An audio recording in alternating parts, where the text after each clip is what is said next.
Après, avant de commencer, on passera la parole à Michel pour que tu dises un mot, Michel, avant que tu t'en ailles quand même. Ah, mais oui, écoutez, puisque ça commence, donc on livre la séance. Je vais très très court. D'abord, je vous souhaite la bienvenue à tous les intervenants. Merci beaucoup d'avoir participé à cette commission cruciale. Et merci à Eric de l'avoir organisé. Le sujet que vous avez avec Igor, parce que tu es, oui, participant. Et le sujet est assez, je trouve, attirant. Paradoxe des ressources humaines, c'est une chose qu'on connaît bien. En France aussi, on a quand même un taux de chômage assez élevé. Et il y a beaucoup de secteurs qui cherchent des employés à recruter sans y arriver. Donc, c'est quand même un paradoxe qui est à la fois irritant et coûteux et démotivant, je trouve. Et je pense qu'il est aussi valable dans le secteur de la santé en Afrique. Donc, c'est ça que vous allez évoquer. Et malheureusement, je suis obligé de vous quitter assez vite, mais je vous souhaite un très bon travail et surtout beaucoup d'échanges là-dessus. Et bravo pour avoir choisi ce sujet. Merci Étienne. Donc effectivement, comme tu le disais, on a une situation un peu paradoxale puisqu'on a un continent avec un taux de morbidité très élevé, des infrastructures médicales pas suffisantes en nombre, des besoins en recrutement de personnel médical très élevés.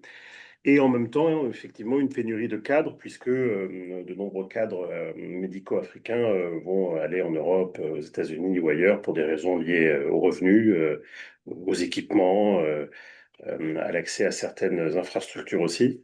Vas-y, Étienne. Oui, juste, je rajoute un point aussi que je n'ai pas évoqué, mais que vous allez sûrement ouvrir, qui est celui de la fuite des cerveaux. Voilà. Pareil. Hein. C'est voilà, exactement. Pour moi, il y a quand même deux secteurs, il y a pas d'humour, deux secteurs qui donnent lieu à la fuite de cerveau d'Afrique vers l'Europe. C'est la médecine, où il y a partout maintenant des médecins d'origine africaine, partout en France, et puis le clergé. Ouais. L'enseignement aussi. Et là, oui, pour d'autres raisons. Mais c'est vrai. Ouais. Et donc voilà, et donc on se rend compte, alors même moi-même, en tant que recruteur, on va en parler justement, donc on ne trouve pas effectivement, même quand on doit recruter des médecins pour des grandes opérations industrielles, pour des hôpitaux, ben voilà, on n'en trouve pas pour aller en Afrique. Donc on va essayer de voir pendant ces échanges plutôt des actions et des solutions, puisque le constat est à peu près partagé par tout le monde, hein. Donc on va essayer de trouver des explications et puis voir effectivement comment contrer et comment trouver des moyens de remédier à tout ça. Voilà. Donc nous avons trois invités Voilà. que je laisse Eric présenter puisqu'il les connaît Voilà, et très qu'on bien. remercie déjà de nous avoir rejoints aujourd'hui. Donc, je vais les présenter rapidement dans l'ordre de passage, puisque on va avoir une discussion assez riche avec des contributions. Donc, tout d'abord, on a Caroline Arsac, qui est la directrice Afrique de IECD. Caroline, je vous laisse dire un mot de vous-même, hein, de votre fonction à IECD. Merci Eric, bonjour à tous et toutes. Je suis la directrice régionale pour l'Afrique subsaharienne, qui inclut aussi Madagascar où nous sommes présents. Donc ça recouvre 7 pays où l'IECD est implanté. Et j'occupe ces fonctions depuis seulement quelques mois et ça fait 15 ans que je travaille à l'IECD. Ce serait très intéressant d'avoir votre contribution, puisque vous allez nous parler de solutions. On disait avec Igor, ce qu'on aimerait, c'est d'avoir vraiment des gens qui nous parlent du terrain et partagent avec nous l'analyse à la fois des défis, mais aussi des solutions apportées. Peut-être que je peux ajouter, c'est que l'IECD a rejoint le CIAN comme membre assez récemment, parce qu'il y a tout un tas d'activités qui sont liées aussi au monde économique et qui demandent aussi l'engagement des entreprises aux côtés de ce que fait des structures. donc c'est vraiment une structure qui fait le pont entre le privé et puis l'intérêt général et tout ça au service de la population et de l'insertion professionnelle. Donc, on va parler adhésion et rétention. Donc, quand les membres viennent, c'est bien aussi qu'ils restent. Donc, IECD, merci d'être là et de rester avec nous. Thibaut, que je suis vraiment très, très content. Alors, avec Thibaut, on ne se quitte plus maintenant, puisqu'on est au moins une fois tous les 15 jours sur des événements dans des endroits différents. Donc, Thibaut, qui est le Head of Operation de alors, Global Health Unit, tout en anglais, chez Sanofi. Donc, c'est l'unité santé globale, le chef des opérations chez Sanofi, qui va donc aussi se présenter, puisque Sanofi, vous savez, a une présence très importante dans le domaine de la santé, sur le sujet qui nous occupe, les sujets de renforcement des capacités. Donc Thibaut, je te laisse en dire un mot, puisque tu auras l'occasion de dire plus tout à l'heure, au moins de toi et puis de ce que tu fais chez Sanofi. Merci Eric, merci pour l'invitation. Donc Thibaut Lefort, je suis le directeur des opérations effectivement à la Global Health Unit de Sanofi. J'en parlerai un peu plus, mais on est le social business de Sanofi qui s'occupe de l'accès aux soins dans 40 pays, les 40 pays les plus pauvres, dont 25 pays en Afrique subsaharienne. Donc, on travaille sur le terrain pour développer des solutions de santé sur le long terme, en lien avec le groupe Sanofi, bien sûr. Et moi, je m'occupe des aspects à la fois commerciaux et de l'implémentation sur les pays, donc du déploiement d'un certain nombre d'initiatives, d'interventions dans ces pays. On était ensemble en Guinée, on en parlera avec Eric il y a 3 semaines pour faire un point sur un programme qu'on a déployé ensemble. Voilà, on cherche, comme d'autres, des solutions qui vont dans les pays, dans le domaine de la santé et surtout des maladies non transmissibles. Ça va être intéressant, justement, et on va parler aussi de numérisation des services. Et enfin, on a comme troisième intervenante, last but not least, puisqu'elle nous a rejoint sur les conseils de Nada Nadif, qui est aussi une personne ressource avec laquelle on travaille beaucoup, notamment sur le Maroc. Et donc, Fatima Zora Selman, qui est donc coordinatrice de parcours, allez-y, santé, ville, hôpital et formatrice. Avec vous, on va parler aussi des sujets de délégation des tâches et de prise en compte de nouveaux métiers comme les infirmiers en pratique avancée, par exemple. Très intéressant que vous êtes aussi. Donc, ça va être pour nous très intéressant de parler de tout ça. Donc, de Care Coach. Care Corps, pardon. Solution. Donc, Fatima Zora. Oui, donc bonjour à tous, je suis ravie d'être là. Infirmière de pratique avancée, je tiens ma casquette sur le terrain, qui me donne beaucoup de ressources justement en tant que consultante en santé, formatrice et qui me permet d'accompagner des établissements pour la montée en compétences et la formation de leur personnel soignant, notamment les infirmiers et les aides-soignants. Et actuellement, je suis au Maroc où j'interviens pour la montée en compétences de 200, un petit peu plus de 200 infirmiers dans le cadre d'un projet royal qui a pour objectif de donner accès à la population marocaine dans les zones reculées. Et c'est là un grand acteur marocain qui déploie tout ça. Donc voilà, 200 infirmiers sur le terrain. Très beau projet. Ouais. On va en parler. J'ai des choses à partager. On va en parler plus en détail. Donc, le principe est simple. Vraiment, on est dans un partage d'expérience. Vous allez emmener vraiment vos contributions sur ce qu'à la fois votre analyse des enjeux, c'est important qu'on comprenne aussi dans les domaines. Alors, vous êtes très complémentaires géographiquement, je disais, puisque vous êtes plus sur l'Afrique centrale. Caroline, dans ce que vous allez partager, notamment les deux Congo et la République centrafricaine, je crois. C'est ça, hein, sur les projets en santé. Ouais. Fatima Zora va parler plus du Maroc et de l'Afrique du Nord, avec pas mal de votre cas au Maroc. Et puis avec toi, Thibaut, certainement d'illustrations, on la fera par la Guinée, mais tu pourras aussi parler d'autres activités que vous avez sur ces sujets dans d'autres pays. Parce qu'on est effectivement dans le partage d'expérience. Alors, ceux qui sont en ligne pourront nous poser des questions, évidemment, dans le chat qu'on prendra. Alors, n'hésitez pas à le faire. Ceux qui sont autour de la table, je vous remercie encore d'être là. Vous aurez l'occasion de vous présenter quand vous prendrez la parole, j'espère. Je vous invite à le faire tout à l'heure, quand on va passer au stade de discussion. Donc, on va tout de suite démarrer avec vous, donc Caroline, sur justement ce que vous faites dans les pays où vous intervenez, pour justement répondre aux enjeux qui nous occupent aujourd'hui. Merci beaucoup, Eric, et merci pour l'opportunité d'intervenir. Je me permets de représenter rapidement l'IECD, parce que je ne sais pas si tout le monde connaît notre structure, donc l'IECD, Institut européen de coopération et développement. C'est une association de solidarité internationale qui est reconnue d'utilité publique, qui a 35 ans et qui agit dans 18 pays, dont la France, principalement autour de l'insertion par la formation professionnelle, l'accès à l'emploi des jeunes et l'entrepreneuriat, ainsi que l'éducation. Dans le domaine de la santé, on a pendant longtemps eu une double approche de santé publique et de formation métier de la santé. Et on s'est recentré ces dernières années vraiment sur nos savoir-faire de formation au métier de la santé. Ce qu'on fait sur des métiers infirmiers et sages-femmes et métiers autour de l'aide à du soin et d'aide à la personne, principalement. On peut faire d'autres choses, mais c'est ce qu'on fait essentiellement. Et donc, on a un siège avec une équipe basée en France.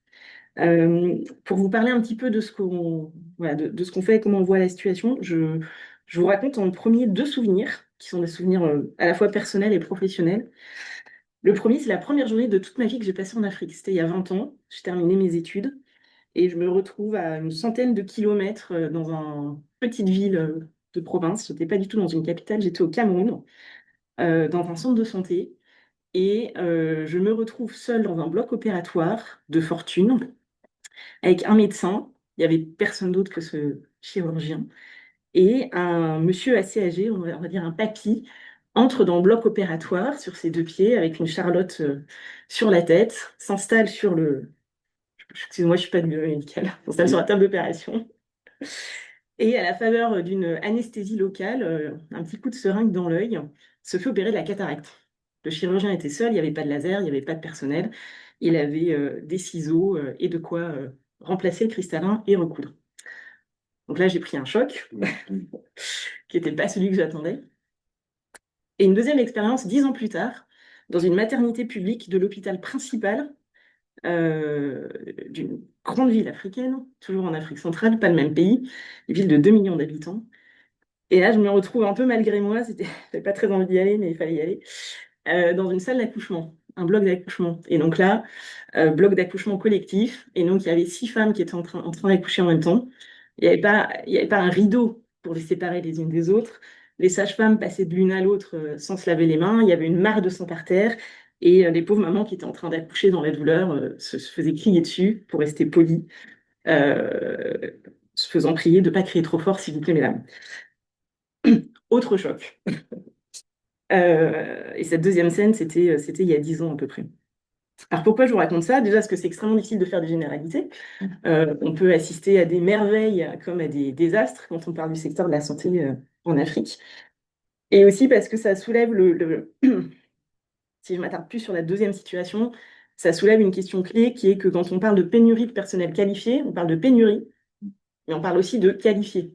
Et en fait, il y a 2 problèmes. Il n'y a pas assez de personnel, mais en fait, le personnel qui est là, dans son immense majorité, n'est pas assez qualifié. Et donc, en fait, ça soulève une double problématique, qui est une problématique qu'on essaie d'adresser à l'IECD, à la fois de la formation initiale, former des jeunes, ou enfin des moins jeunes, hein, mais en tout cas des personnes pour une formation initiale sur les métiers de la santé.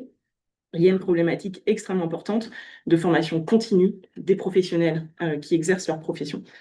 Alors, c'est un peu l'œuf et la poule. Par quoi on commence? Question qui n'est pas très simple à résoudre. Quand on investit dans la formation initiale et qu'on permet à un tas de jeunes très motivés, qui ont des connaissances à jour, de s'insérer, et en fait, ils arrivent dans des milieux professionnels où les pratiques sont pas à niveau, hein, si on est un peu pessimiste, c'est extrêmement compliqué pour ces jeunes. Dans le secteur de la santé, mais comme beaucoup d'autres secteurs hein, d'activité, la notion de la transmission est très forte. Alors, il n'y a pas de compagnonnage, mais la notion de la transmission entre professionnels fait vraiment partie de la culture des métiers de la santé. Et donc, investir dans la formation initiale sans travailler sur la qualification des personnels en place, ça crée un choc. Voilà, c'est comme si vous avez vos enfants qui font la conduite accompagnée. C'est pas toujours très drôle de se faire reprendre par des jeunes qui sont même pas majeurs. Voilà. Donc la question, par quoi on commence, elle est pas facile. Donc, évidemment, là, on fait les deux. Ça demande pas mal de ressources. Et la question de la formation continue pose d'autres défis parce que déjà c'est beaucoup moins organisé ou réglementé que la formation initiale. Et puis, il y a une question de volonté et de conduite du changement. C'est-à-dire qu'on peut rencontrer un certain nombre de résistances. Donc, nous, l'IECD, en tant qu'association, qu'est-ce qu'on fait? On a un savoir-faire en ingénierie de formation. Déjà, on va identifier quels sont les métiers les plus critiques sur lesquels il est intéressant de travailler pour résoudre une problématique qui va répondre à la fois aux besoins d'un système de santé, aux besoins d'insertion de jeunes, et aux besoins du système de santé de façon plus large. Donc, on peut identifier ces métiers, on peut travailler sur l'ingénierie de formation pour que la façon de former soit adéquate. Et on est en mesure de travailler à la fois avec les autorités sanitaires, ce qui évidemment est essentiel dans le secteur de la santé, des entreprises quand c'est pertinent, et donc de mettre un peu les acteurs autour de la table pour résoudre ces problématiques. On est un acteur de terrain, donc on est très présent, et notre expérience en Afrique centrale a montré que ce qui fonctionnait bien, enfin ce qui a apporté du résultat et de l'impact, c'est d'être extrêmement présent auprès des professionnels pour les accompagner dans les changements de pratique. Ce qu'on a beaucoup observé, et ça a pu créer beaucoup de frustration parmi nos équipes sur le terrain, c'est que dans beaucoup de pays, la notion de vocation ou de sens du métier n'est pas forcément très présente. Alors, c'est marrant parce que M. Giraud parlait du clergé tout à l'heure. Bon, voilà, il y a aussi une crise de vocation dans le secteur de la santé. Je pense que c'est un parallèle qu'on peut aussi prolonger. Et là où dans certains pays, peut-être en France, même si le secteur de la santé vit ses propres crises, mais il y a une notion très forte du sens et de la vocation, dans beaucoup de pays, c'est quelque chose qu'on retrouve très peu. Voilà, où on va travailler dans la santé parce que c'est porteur et puis c'est associé à la fonction publique. Donc, dans l'imaginaire, voilà, l'idéal d'une titularisation, ça fait rêver, hein, la sécurité de l'emploi, etc. Et la notion du sens, de l'éthique, etc., est peut-être un peu secondaire. Et donc, un des savoir-faire de l'IECD aussi, parce que peut-être notre cœur de métier, c'est l'éducation et la formation des jeunes, c'est de travailler à la fois sur des savoir-faire techniques et des savoir-faire professionnels comportementaux, mais aussi beaucoup sur le développement humain et le développement personnel des personnes. Et donc ça permet d'adresser un certain nombre de sujets qui vont être relatifs à l'éthique, à la relation avec le patient, à l'éthique tout court, hein, c'est peut-être dans des milieux où il y a beaucoup de corruption, et y compris parfois juste pour avoir accès à une consultation. Et donc on arrive à avoir cette approche intégrale qui permet en fait de... Voilà, pas juste apprendre ou mettre à jour une compétence sur un geste professionnel, mais apprendre une personne, une équipe, un centre de santé dans son ensemble. Et donc, je relisais hier quelques témoignages des professionnels qu'on a formés. Je vais en retenir deux qui sont, je trouve, intéressants à partager. Le premier, c'est une sage-femme de ce fameux hôpital, cette fameuse maternité que j'ai visitée quelques années plus tard, une fois qu'on a déroulé notre action. Et cette sage-femme dit: aujourd'hui, je n'ai plus peur. J'ai plus peur d'exercer mon métier et j'ai plus peur de faire face à des complications parce que j'ai été formée. Et donc, en fait, une partie des comportements inadéquats était liée non seulement à des problématiques, enfin, était liée à des problématiques de compétences et aussi à une problématique d'environnement sécurisant. Et donc, cette sage-femme dit, j'ai plus peur parce que je sais que je suis bien formée, je suis bien outillée pour faire face à des situations d'urgence ou de crise. Et un deuxième témoignage, c'est le témoignage d'une femme qui est cadre infirmier dans un service spécialisé, et qui dit, avant, on accueillait des stagiaires de l'école infirmière et puis je savais pas quoi en faire. Je faisais même pas attention à eux. Et aujourd'hui, quand l'école infirmière m'envoie des stagiaires, je les accueille, je les briefe, je m'assure que leurs chefs d'équipe ont des consignes. Et tous les soirs, j'ai un petit rituel avec eux et je débriefe de ce qu'ils ont appris et de ce qu'ils ont ressenti de leur journée. Donc cette femme, elle a pris conscience du rôle essentiel du milieu professionnel comme un rôle d'apprentissage et de transmission. Et ça, je pense que c'est quelque chose qui fait écho à n'importe quelle activité ou quelle que soit l'activité de votre entreprise. Vous avez tous des stagiaires, des alternants, des maîtres de stage, des maîtres d'apprentissage qui jouent ce rôle de la transmission. Et donc, en fait, ce que ça nous apprend, c'est qu'au-delà de juste, entre guillemets, former des soignants, il y a un vrai accompagnement des personnes à apporter. Et derrière, en fait, ça a un impact beaucoup plus large, et je conclurai là-dessus pour ne pas trop m'étendre, C'est très bien, en timing, on arrive au Voilà. début.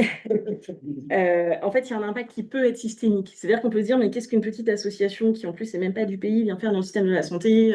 Ça relève du domaine de l'État. Et puis, il y a un tas de choses auxquelles on ne peut pas toucher. La gouvernance, la corruption, les grilles de salaire, le fait que quelqu'un soit titularisé ou pas, on n'a pas les leviers.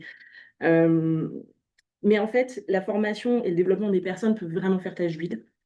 Une personne qui est formée, qui est valorisée et qui dit, moi, aujourd'hui, je suis fière d'être infirmière, bah, va avoir à cœur, en fait, de diffuser ça et de le partager.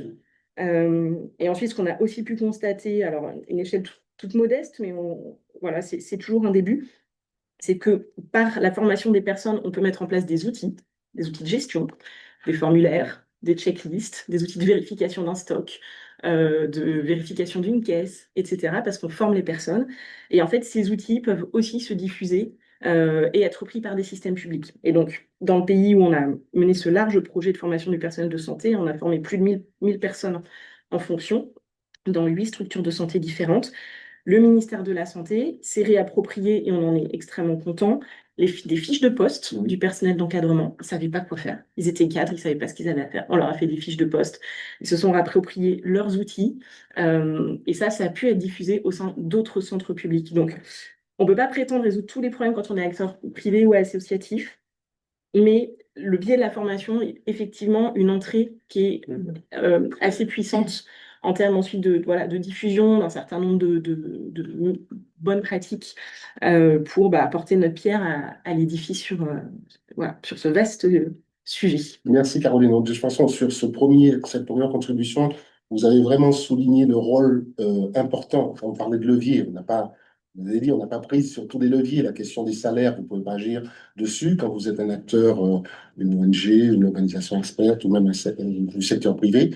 Par contre, la formation est un levier extraordinaire pour sécuriser. Vous avez parlé de sécurisation, des gens qui se sentent plus confiants, en tout cas pour l'engagement aussi et l'investissement. Donc, je pense qu'on va déjà considérer qu'on a un premier éclairage intéressant sur ces sujets.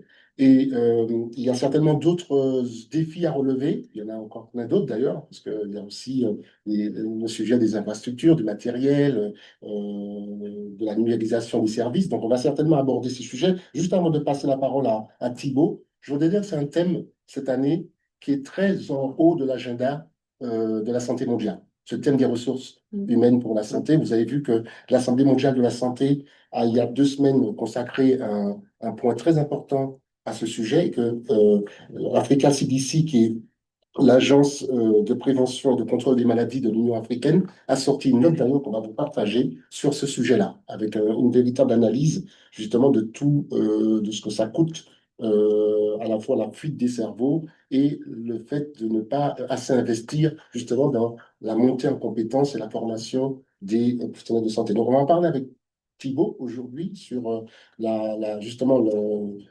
cette analyse qui est faite des systèmes de santé, comment vous percevez aujourd'hui par rapport à des sujets comme la montée des maladies non transmissibles.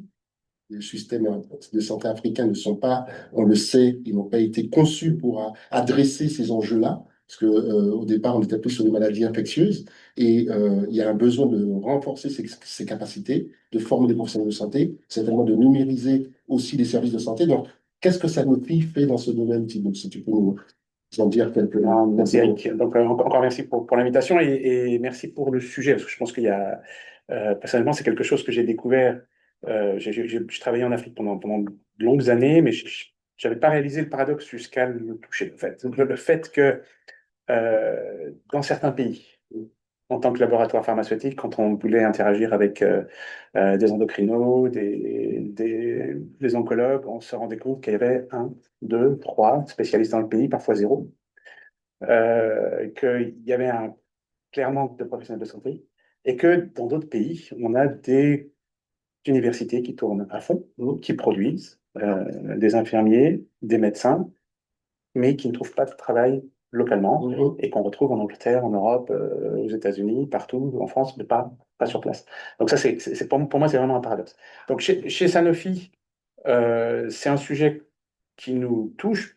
On vient, nous, avec une approche qui est un petit peu spécifique on est un social business, comme je l'ai dit en introduction. Donc, chez Sanofi, il y a une fondation qui fait de l'humanitaire, et qui le fait très bien, qui fait de la donation de produits, qui travaille sur des problématiques d'urgence, ou sur des problématiques à long terme, ou sur la maladie du sommeil, ou des marchés, ou des problématiques pour lesquelles il n'y a absolument aucun marché. De l'autre côté, il y a l'essentiel du business, avec une grosse présence en Afrique, qui vient apporter des produits et soutenir des patients, former au quotidien des professionnels de santé. On se rend compte que sur un certain nombre de pays où les infrastructures sanitaires sont trop faibles, les deux approches ne marchent pas. L'approche humanitaire ne marche pas parce que quand on est sur les maladies non transmissibles, on ne peut pas faire de la donation. C'est pas viable. On ne peut pas commencer à distribuer des insulines à des patients diabétiques et puis un an après leur dire bon, ben, maintenant vous vous débrouillez, c'est pas responsable, donc ça ne marche pas. Et l'approche commerciale traditionnelle ne fonctionne pas parce qu'il n'y a pas le cadre, il n'y a pas la structure nécessaire. Donc c'est pour ça qu'on a, entre les deux, on a défini ce social business. Donc on est un labo pharmaceutique, donc on vend nos produits. C'est quelque chose on les vend à des prix accessibles. Donc on pratique les prix les plus bas du monde parce que ce sont des pays. Mais notre objectif, c'est de créer des marchés pharmaceutiques. Tu as ta présentation qui passe en Ouais, super, merci. Donc notre objectif, c'est vraiment de créer des marchés pharmaceutiques qui sont robustes demain. Aujourd'hui, les patients n'ont pas accès aux soins dans ces pays parce que les labos n'y vont pas. Parce qu'il y a très peu d'offres, parce que c'est intéressant, parce que c'est compliqué, etc. Donc, notre objectif, c'est d'aider à rendre ces marchés plus attractifs. On vend nos produits à des prix accessibles. On réinvestit la totalité de ce qu'on génère comme profit dans des programmes de renforcement des systèmes de soins locaux. Comme notre CEO a l'habitude de dire, on pourrait, ça coûterait moins cher de parachuter des palettes d'insuline en Ouganda, on n'aurait absolument aucun impact s'il n'y a pas les médecins fermés, la supply chain, les pharmaciens équipés, les patients savent s'en servir, etc. Donc, on investit beaucoup dans ces systèmes de santé. Et le troisième point, c'est que comme on croit aussi que pour les maladies non transmissibles, le public a un rôle clé à jouer, mais ce sera limité parce que, comme tout le monde l'a dit, hein, il y a le triple, il y a la conjonction des trois épidémies, il y a les maladies infectieuses qui étaient à peu près sous contrôle jusqu'à récemment, jusqu'à ce que l'aide américaine, européenne commence à disparaître, ce qui remet en cause plein de choses. Il y a la santé maternelle et infantile qui reste une vraie problématique, même si elle est quand même bien contrôlée. Et il y a donc les maladies non transmissibles qui arrivent à fond et qui, clairement, vont nécessiter beaucoup de ressources, coûter très cher pour des systèmes de santé qui ne sont pas du tout équipés. Donc, comment aider les pays? On croit que le secteur privé, notamment le secteur privé local, aura un grand rôle à jouer pour développer des solutions pour les populations. Donc, on a aussi donc, un fonds d'investissement.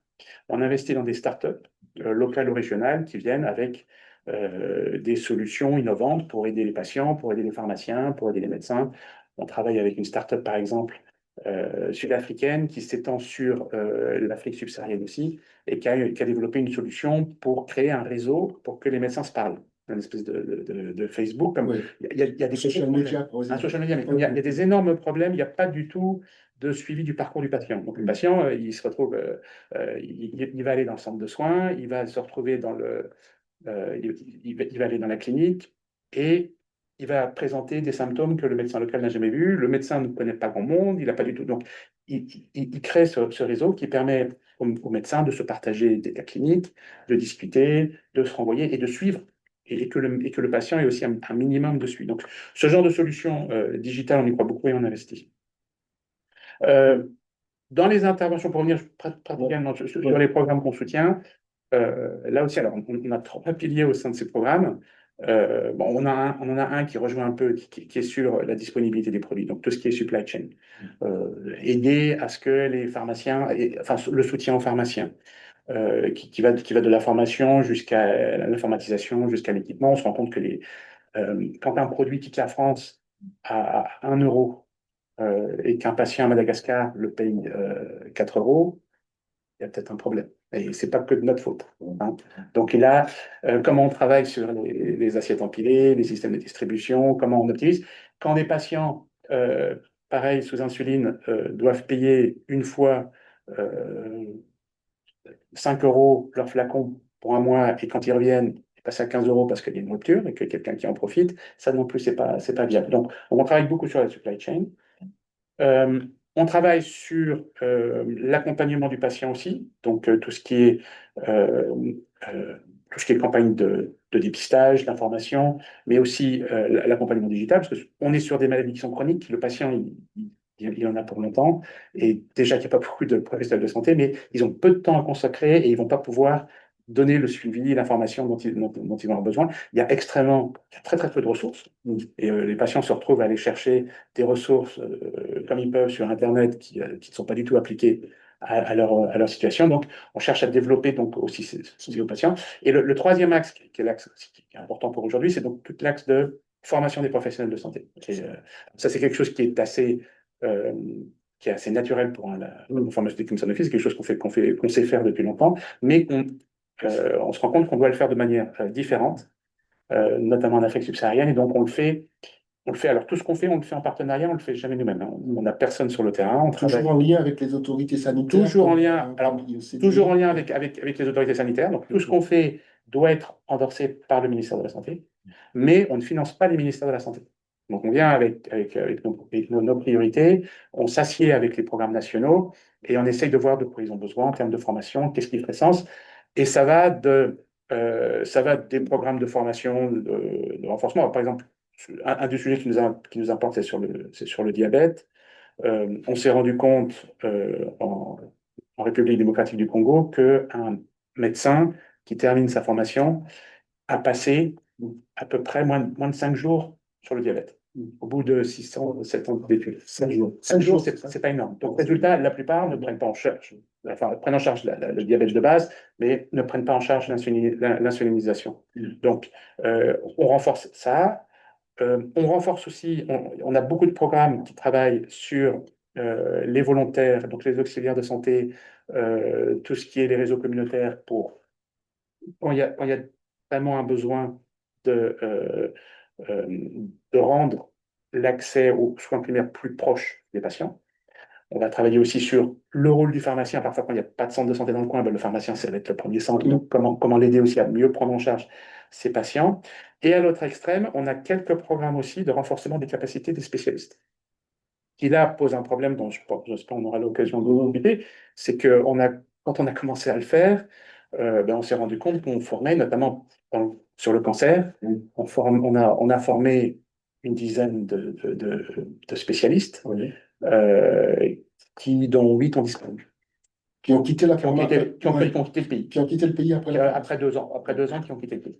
Et alors, on cherche des solutions pour essayer de fidéliser, mais nous on ne cherche pas du tout à financer la Sécu ou le NHS pour avoir des spécialistes moins chers. Notre objectif, c'était d'aider les patients sur place. Et résultat, on s'est rendu compte qu'on avait beau mettre des contrats, des obligations de remboursement, je ne sais pas quoi, on n'arrivait pas à les suivre. Donc, on a un vrai souci aussi sur la formation des spécialistes pour des raisons qui sont pas évidentes, hein. Parfois, c'est parce qu'ils n'ont pas les ressources. Parfois, c'est parce que économiquement, c'est difficile quand il n'y a pas un système de santé, une assurance maladie suffisamment robuste. Il n'y a pas la clientèle, il n'y a pas donc la facilité. La rémunération n'est pas là. carrière, Exactement. Voilà, Il y a plein de choses. Et là, moi, je suis pas forcément l'expert, mais on l'a subi clairement de plein fouet. Donc, c'est quelque chose auquel on réfléchit. Et donc, on cherche, à travers ces programmes, à travers ces interventions, à aider les patients à avoir accès à de l'aide localement, la plus proche d'eux possible et sur le plus long terme. Un des aspects qui est important et sur lequel, enfin, c'est la raison pour laquelle on dépense beaucoup sur la formation, c'est parce qu'on a une priorité de pérennité. Sustainability en anglais. Il faut que nos actions soient pérennes. On a fait aussi dans le temps, on faisait des programmes, au bout de 2 ans, on partait, il ne se passait plus rien, il y avait zéro impact. La formation, on se dit, hein, comme comme IECD le disait, la formation, c'est la chose qui, naturellement, probablement, a le plus En vrai, on voit l'impact en tout cas. a le plus d'impact sur le long terme. On forme quelqu'un, on se dit, bon, oui, il y en a qui vont partir, il y en a qui vont faire autre chose, mais au moins on a gagné quelque chose. Par rapport à baisser les prix pendant un bout de temps, ou faire une action spot, ou aller dépister, par exemple. On a beaucoup si on dépiste, mais qu'il n'y a pas la formation, bon, le dépistage, il se termine. Après, les patients suivants, c'est terminé. La formation, c'est quelque chose qui va avoir un effet sur le long terme. C'est pour ça c'est quelque chose dans lequel on investit beaucoup, avec des partenaires locaux, toujours. Avec le soutien, donc effectivement, il faut que ça s'inscrive dans le curriculum national du ministère, avec leurs priorités, avec leurs applications. Et voilà, c'est quelque chose. Aujourd'hui, on a environ 90 programmes qu'on déploie sur une quarantaine de pays. Encore une fois, 100% en, Ouais. en local, Local. en partenariat, et on ne vient pas avec une idée. On a des collègues qui font des choses très bien, qui viennent avec, on va former tout le monde sur la prise en charge du diabète de type 1 ou sur la bronchite pulmonaire chronique. Non, nous, on vient avec, on s'assoit, on cherche des partenaires comme en entreprise. Oui, on analyse la situation. On analyse la situation, il y a un besoin, ça fit avec nos priorités, et on va définir ensemble, avec les experts locaux, avec les autorités, un programme sur 18 mois, sur 24 mois, qui va avoir un impact et qui va permettre donc de faire une différence pour les patients. Eh ben, c'est très bien, Thibaut. Tu as, je pense, coché à peu près toutes les cases qu'on attendait par rapport à ces sujets. Donc, tu as rappelé le rôle important qu'il y a de travailler avec les autorités sanitaires, c'est-à-dire pas arriver avec une solution importée qu'on déploie, miser sur les compétences locales, renforcer vraiment les compétences des professionnels de santé. La numérisation, tu l'as évoqué, j'aimerais bien qu'on revienne dessus après en illustrant notamment par rapport au projet, peut-être celui de la Guinée, qui est pour moi le plus récent et qui aussi s'inscrit dans un partenariat, parce qu'il y a aussi cette notion de travailler avec d'autres pour adresser beaucoup de sujets. Et puis, surtout, ce que tu as rappelé de le faire dans le contexte de la montée, en tout cas, des maladies non transmissibles. En Afrique, aujourd'hui, on a besoin de spécialistes, mais on a aussi besoin d'autres professionnels de santé, ce qui va nous permettre de faire la transition avec, parce que souvent on réduit le sujet aux médecins, aux spécialistes, mais pour faire des services de santé, on a besoin bien sûr de médecins spécialistes, on a besoin de généralistes, on a besoin d'infirmiers, de sages-femmes, et de plus en plus voilà, de techniciens et d'autres métiers donc, qui émergent. Et c'est ça que si. Alors, tous les tours, on va refaire un tour avec vous, peut-être certainement de questions, il y en aura dans la salle. Mais moi, je trouvais intéressant d'inviter Fatima Zora Selman, justement, pour que vous nous parliez de ce que vous faites sur la montée en compétences des infirmiers. Alors, on va changer encore de région d'Afrique. On est passé de l'Afrique centrale à l'Afrique de l'Ouest avec la Guinée, maintenant avec vous sur le Maroc. Donc, dites-nous Avec plaisir. ce que vous faites. Le Maroc, c'est un petit peu plus nuancé que là, ce qu'on vient d'entendre, parce que ça bouge énormément au Maroc en ce moment.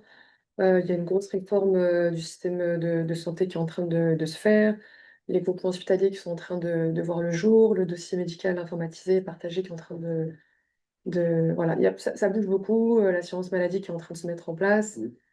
Euh, donc ça va plutôt dans le bon sens.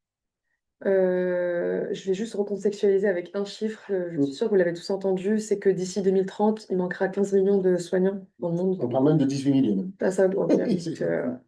Donc, 2030, c'est pas demain, c'est après-demain, mais voilà, c'est là. Donc c'est pas juste l'Afrique, c'est partout en fait. C'est partout, donc forcément il y aura des continents et des pays qui seront un petit peu plus lésés. Et je vais vous parler concrètement de ce que je fais, hein. Donc j'accompagne un acteur majeur au Maroc, un grand groupe média de technologie, qui a mis en place dans les zones reculées, vraiment dans les campagnes où il n'y a pas d'établissement hospitalier, de centres de santé aux alentours, c'est 2 heures. Donc on est vraiment au milieu de nulle part. Ça a été déployé juste après le tremblement de terre en 2023, c'était quand? C'est septembre 2023, c'est ça. Donc c'est récent, mais on commence à avoir de très bons feedbacks. Donc, c'est des unités mobiles qui sont connectées, qui accueillent des patients de la région avec un reste à charge de zéro. Et quand je dis connecté, c'est vraiment connecté. Moi, ici, j'ai jamais vu ça en France. Donc, Mais ça va connecté même J'y dans les viens, salles où il ouais. n'y a pas de connexion. Exactement, oui, donc connecté. Donc, déjà, il y a Internet, Ouais. on a un réseau, on a des dispositifs médicaux qui sont connectés. Ça va du stéthoscope à l'otoscope, au dermatoscope, enfin, tous les scopes. Moi, ça m'intéresse, hein. C'est vraiment, ouais. Et puis on a des cabines où tu entres en consultation avec un médecin spécialiste à distance. Il y a des plateaux techniques avec des médecins généralistes et des spécialistes à Casa et Rabat, Casablanca et Rabat. Ça va du diabétologue au gynéco, au dermato, à l'ORL. Enfin, il y a vraiment plein de spécialités et il est possible d'avoir un rendez-vous dans la journée ou dans la semaine au plus tard. Et il faut savoir qu'il y a des patients qui n'ont jamais vu de médecin, Ouais. qui arrivent à 30 ans, 40 ans, 50 ans, qui n'ont jamais eu de consultation, en fait, et qui entrent dans l'unité mobile qui est ultra connectée, et, avec donc un médecin pour deux infirmiers. Et là, le problème que rencontrent les JOT, c'est la rétention des médecins. Les infirmiers, c'est un petit peu moins problématique, mais les médecins, c'est un gros problème. Pour plusieurs raisons, parce que déjà, c'est loin. Il faut en moyenne 1 heure pour retourner en ville avec les équipes, pour dormir sur place, et on fait ça 5 jours par semaine. Donc au début, on peut être dans l'engouement, on peut être passionné, mais il faut tenir sur la durée, c'est compliqué. En général, ce sont des jeunes diplômés. Donc, voilà, ils sont un peu la main, 1 an, 2 ans, et encore 2 ans, c'est quand même beaucoup. Et puis, bah, ils vont vers d'autres raisons, et c'est normal, on ne peut pas leur en vouloir, hein. Au Maroc, on a 23 médecins pour 10 000 habitants, alors que le seuil critique, il est à 25. Et en France, à partir de 60, on parle de désert médical. Ouais. Donc, juste pour nuancer un petit peu, pour que vous ayez les chiffres en tête. Et pour ce qui est des infirmiers, c'est 9 infirmiers pour 10 000 habitants, alors que l'OMS en recommande 60. Donc, on est très, très, très en deçà des normes, et ce sont des normes pour être en sécurité, pour bien prendre en charge les patients sur la durée. Il y a des fléaux au Maroc, comme les pathologies chroniques qui explosent, aussi bien dans les pays occidentaux que dans les pays en développement. Enfin, c'est une problématique qui est transversale, qui concerne tout le monde. Là, ce qu'on a mis en place, après avoir fait mon audit, après un petit peu avoir évalué les infirmiers, après avoir été sur le terrain, euh, c'est qu'il fallait avant tout homogénéiser le niveau des infirmiers. Il y en a qui sont très bons. Mhm. Ils sont très bons, mais ils ne savent pas comment ils sont devenus bons. Ouais. Donc, c'est de l'expérience, l'expertise. C'est un binôme qui fonctionne bien avec un médecin qui est dans la transmission, qui est dans l'accompagnement, qui veut travailler en collaboration avec son équipe. Et puis ceux qui sont un petit peu moins bons, je dirais pas mauvais, c'est parce que c'est pas une vocation, il n'y a pas de sens à ce qu'ils font. Euh, Ils voulaient faire médecine, mais c'était pas possible, donc du coup j'ai fait infirmier. Et Ça se ressent sur leur ça se ressent engagement. beaucoup sur l'engagement, sur la durée et sur la relation avec le patient. Parce que ce qui fait qu'on tient en tant que soignant, c'est... Bon, je prêche ma paroisse, hein, je parle de ce que je connais, à mon sens, c'est le sens. Avoir du sens dans ce qu'on fait. Là, on a vu en France, on a augmenté les médecins, les consultations, elles ont été revalorisées, on a augmenté les infirmiers dans les établissements hospitaliers, mais ça suffit pas. Ça suffit pas, on a quand même des gens qui partent. Euh, donc, un des leviers, je rejoins mes deux collègues, c'est la formation, mais la formation vraiment pour transformer, mettre du sens dans ce qu'on fait, pouvoir se projeter. Ok, aujourd'hui je suis infirmière, mais qu'est-ce que je peux faire demain? Et donc, pour en revenir concrètement aux actions qui sont mises en place en ce moment, donc on a eu il y a eu beaucoup, beaucoup je crois qu'on a eu 10 médecins qui sont partis le même mois. Ouais. Donc, Ok. catastrophe pour les unités mobiles. Mais il faut quand même les faire tourner parce que les patients, ça y est, les unités, elles sont inscrites dans le pays, dans l'environnement, voilà, les patients Une viennent. solution qui est attendue aujourd'hui. Exactement, et qui fonctionne très Ce bien. qu'il fait, c'est les ressources humaines. Il y a un flux. Ouais. Donc, dans l'urgence, on a trouvé une solution. On a formé des infirmiers. On a pris vraiment le top niveau des infirmiers qu'on avait dans les 200. Tous ces infirmiers en pratique avancée, On y génial. vient, on y vient. Là, en fait, la pratique avancée, il faut quand même, c'est un master, c'est en 2 ans, il faut une certaine expérience, il faut pouvoir revoir un peu son raisonnement. Il y a un avant, un après. Moi j'ai évolué en tant qu'infirmière en pratique avancée, et ce que j'étais avant, je suis plus la même dans ma pratique. Donc, pour pallier là vraiment à l'urgence du départ des médecins, euh, On a pris des infirmiers sans médecin. On les a mis en binôme, en télexpertise avec des médecins généralistes ou spécialistes sur les plateaux techniques. Et on a commencé avec le pôle gynéco-obstétrique. Donc on a des infirmières qui accueillent les femmes ou les mamans qui sont enceintes ou qui viennent pour des pathologies gynéco, qui font tout le recueil de données, qui prennent les constantes, qui notent la sémiologie, le motif de consultation, les problématiques, etc. On a standardisé des fiches pour pas qu'il y ait d'oubli, voilà, pour pas qu'il y ait d'improvisation non plus. Il y a une collecte de données qui se fait Exactement. sur tablette. Sur tablette, connecté en temps réel, le médecin, quand il se connecte, il a toutes les données. Et la consultation commence. Donc, si le médecin estime qu'il y a besoin d'une échographie, il y a des échographes sur place, il y a des sondes, et l'infirmière va passer l'échographie, et c'est en quelque sorte la main du médecin. Donc, va un petit peu plus à droite, plus à gauche, appuie, recule, enfin voilà. Le médecin est à distance. Oui, oui, absolument. Et ça marche très, très bien. Ça marche très, très bien. Bien sûr, il y a une petite phase de formation avant, il y a eu une petite période de rodage, mais c'est une formule qui fonctionne et qu'on va déployer pour différentes thématiques, le diabète, l'HTA, voilà, sur différentes pathologies, la maladie rénale chronique. L'hypertension artérielle, pour ceux qui Exactement. nous écoutent, Oui, voilà. dans mon jargon médical. Voilà, donc il y a des choses qui marchent. Ça a été une opportunité qu'il y ait ce départ d'autant de médecins. On a travaillé dans l'urgence, mais on a trouvé une solution qui est efficace. Et, euh, et l'idée, c'est de... Là, ce qui marche, là, pour moi, c'est que les infirmières, elles se sentent utiles. C'est Elles la sont question que j'allais valorisées. te poser, Fatima Zohar. Elles Est-ce sont que ça valorisées. marche? Un soignant va rester parce qu'il y a du sens, il trouve du sens dans ce qu'il fait. Dès qu'il stagne ou dès qu'il n'est pas valorisé ou dès qu'il pense que ce qu'il fait, ça sert à rien, il va partir. Moi, j'ai des infirmières dans ma famille au Maroc qui préfèrent rester à la maison que travailler. Pourquoi? Parce que on a fait de nos ressources humaines juste des forces d'exécution et non pas des forces de proposition. Revaloriser la fonction et le sens, c'est ce que vous disiez. Ouais, vraiment, pour moi, c'est pas qu'une fuite de cerveau, c'est une fuite de sens aussi, à mon sens. Bon, après, c'est peut-être un petit peu trop philosophique et je vais un petit peu plus loin, mais si on prend du recul, je pense même que c'est sociétal, on sait plus pourquoi on fait les choses. C'est vrai qu'on a tendance à tout standardiser, à faire Ouais. des protocoles pour tout, mais moi, je suis une fervente du sur-mesure, d'adapter le soin au patient. Ce que vous dites est certainement vrai aussi pour les déserts médicaux en France, Mm. où il n'y a pas suffisamment de médecins, Exactement. certainement. Et, Et les forcer à y aller, et c'est les pas forcer forcément à y une aller, solution. c'est parfois. Mais c'est très intéressant parce que ce sujet de comment on compense le manque de médecins par des infirmiers avec une montée en compétences à qui on délègue des tâches qui, notamment, enfin, jusqu'à présent, étaient réalisées par Oui. les médecins, Oui. c'est, pour moi, c'est une des pistes, en tout Oui, cas, oui. pour la Le prise glissement de compétences, c'est un des leviers. très important qu'il faut effectivement. C'est un des leviers. J'interviens donc en France et au Maroc. Quand j'interviens dans des établissements en France, dans 100% des cas de la résistance au changement. Ah oui, ça, Alors que la formule qu'ils adoptent les soignants, elle est pas forcément. C'est pas une formule qui marche, mais on est plus à l'aise dans l'inconfort, donc on a du mal à changer. Et quand j'étais au Maroc, vraiment, c'est un mindset tout autre. Ok, on commence quand? Comment on fait? Enfin, ils sont vraiment.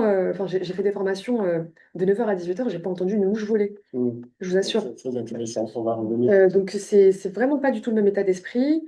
Euh, Et puis il y a une fonction qui est intéressante, excusez-moi, Oui, je je vous en rebondis parce que je pense que c'est en tout cas assez, c'est un fil qu'on retrouve dans vos trois interventions, c'est aussi le sujet de en dehors de la pratique, c'est le côté collecte aussi de données, c'est-à-dire comprendre ce qu'on fait, collecter des informations, Ouais, avoir un feedback, et ça, le digital permet Oui, certainement oui, ça, oui, mais oui. au-delà même, pouvoir comprendre en tout cas Oui. voilà, c'est le sens et l'impact avec des résultats mesurables. Absolument. J'imagine que c'est quelque chose qui est dans les unités, Oui, les oui, on a unités des collectées on a des permettent de faire. indicateurs de qualité, on collecte des données. D'ailleurs, on a proposé aux infirmiers de se lancer dans la recherche aussi, parce que la recherche, c'était exclusivement pour les médecins. Et les infirmiers, ils ont aussi un regard que les médecins n'ont pas, et il faut le valoriser aussi. Et c'est vrai que en fonction donc en fait, en fonction du secteur géographique où sont les unités mobiles, on n'a pas les mêmes besoins en termes de santé. Il y a des régions où ça va être plus tout ce qui est trouble de la thyroïde, d'autres ça va être l'hypertension, le diabète. Enfin, en tout cas, on a toujours un top 3 qui se retrouve un petit peu partout, mais il y a des besoins particuliers. Et ça, on a pris conscience parce qu'on avait une collecte de données.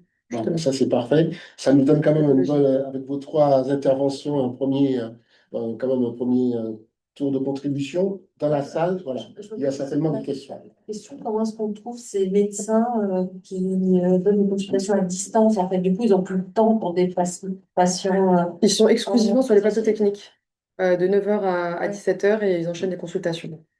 En général, c'est des médecins libéraux. Et ils ont des créneaux dédiés, Oui, j'imagine. oui, ils ont des créneaux. Oui, oui, c'est vraiment. C'est des gens qui font ça, par exemple, un jour par semaine. Non, non, non, il y en a qui font ça 1 ou 2 fois par semaine, d'autres c'est de temps plein, hein.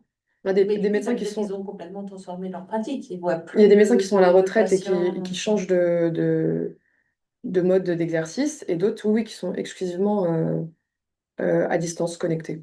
Mais à distance connectée depuis le Maroc, on vous faites aussi Non, non, dire de non, partout. du Maroc. C'est que des médecins marocains et africains aussi, on a des D'accord, africains. ok.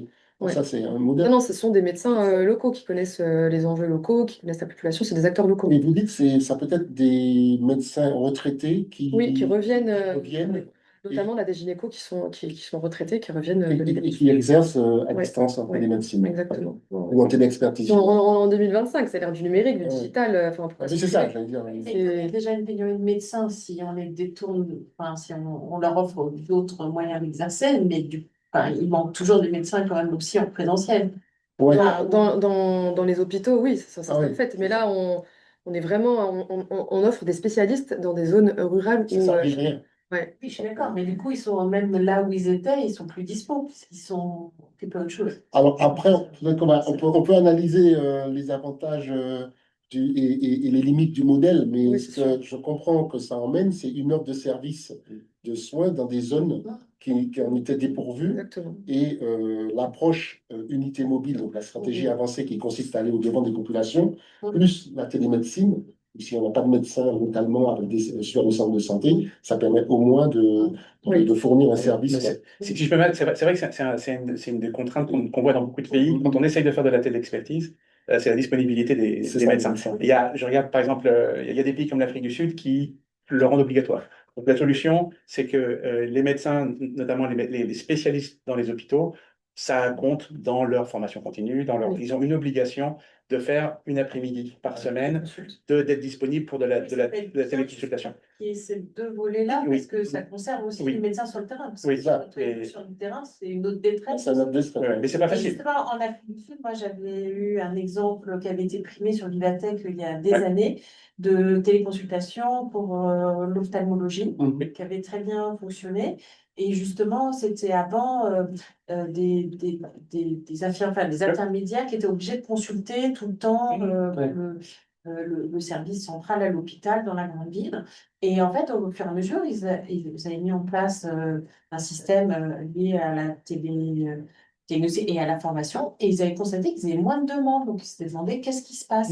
Mais en fait, c'est des infirmiers qui avaient pu prendre en charge pas mal de choses, et du coup, c'était vertueux pour tout le monde, parce que le spécialiste, il était plus appelé que sur les cas graves, etc. Et après, c'était même allé jusqu'à inventer que c'était le spécialiste qui se déplaçait une fois par mois ou machin pour faire les opérations, les gestes techniques. Et donc, c'était vraiment c'est avantageux pour l'ensemble de l'écosystème. Et ça évitait aux patients de se déplacer dans la grande ville, de faire beaucoup de temps. C'était vraiment une solution qui a été primée parce que Ça peut être une des solutions, mais au Maroc, il faut savoir que 70% des médecins, ils sont sur l'axe Casablanca-Rabat, dont les spécialistes aussi. Et il y a une autre problématique, c'est que la majorité des plateaux techniques, ils sont à 45%, enfin même presque 50% dans le privé. Ouais, c'est ça. Donc les gestes hyper techniques, précis, le savoir-faire, il est dans le privé en fait. Et, et les médecins qui sont sur les plateaux de téléexpertise, c'est que des libéraux, ils viennent du privé. C'est du privé. Donc on peut peut-être se dire en déshabille, enfin je sais plus c'est quoi l'expression, Pierre pour habiller Paul, mais ça répond quand même à un besoin. Mais là, depuis le. Bon. Non, mais je suis tout à fait favorable à votre solution. C'était pas une critique. Non, je ne C'est l'ai pas compris. pour la pérennité de l'ensemble du système de santé.